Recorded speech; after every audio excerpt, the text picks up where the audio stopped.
Bonjour chers followers, j'espère que vous allez bien, c'est votre ami Nîmes. Avant tout propos, je vous souhaite une bonne et heureuse année 2025. Je formule à votre endroit des vœux de santé, de longévité et de bonheur.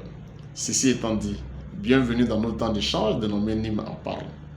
Aujourd'hui, nous allons parler d'un sujet qui fait l'actualité. En fin d'année, le président à travers un décret, a maintenu les différents chefs des grands commandements en fonction pour un an. Et certains maintiens font polémique actuellement, notamment le maintien du général Alexandre Touré, commandant supérieur de la gendarmerie. Ça fait polémique. Mais qu'en est-il?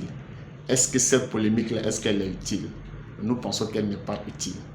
Parce qu'on peut démontrer qu'est-ce qui peut fonder un tel maintien sur le plan juridique.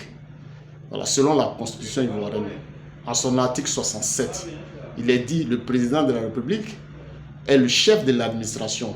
Il nomme aux emplois civils et militaires. Et en son article 68, le président de la République est le chef suprême de l'armée.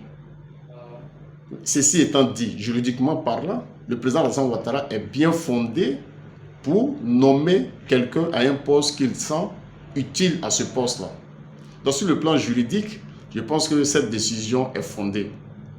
Mais sur le plan historique, mais souvenons-nous en 2007, précisément en novembre 2007, où le président en son temps, le président Laurent Gbagbo prend un même décret où il mettait en fonction certains chefs des grands commandements. Et si vous vous souvenez bien, et en son temps, il s'agissait aussi du commandant supérieur de la gendarmerie. Donc historiquement parlant, ce qui arrive aujourd'hui est déjà arrivé. Et sur le troisième point, on peut parler du mérite du général Apalo Alexandre. Mais nous avons encore en souvenance ce que Apalo, le général, a fait en 2020 lors de la crise du boycott, où le général partait sur le terrain pour sensibiliser les jeunes à la non-violence.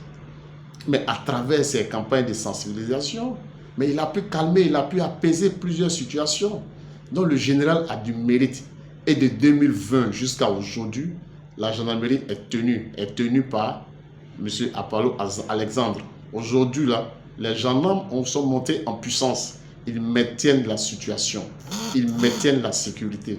Donc, sur ces trois points, d'abord, le point juridique, le président est bien fondé pour maintenir M. Apalo Alexandre, le général Apalo Alexandre.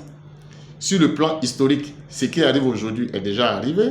Maintenant, sur le troisième point, sur le plan du mérite, je pense que celui qui est maintenu, c'est parce que le président a confiance en lui qu'il le maintient. Donc, vu ces trois points-là, la décision du président se justifie. Donc, pas besoin de polémiquer davantage. Allez, chers amis, merci de votre temps d'écoute. Allez, on se revoit pour une autre occasion pour Nîmes en parle. Allez, bonne journée à vous.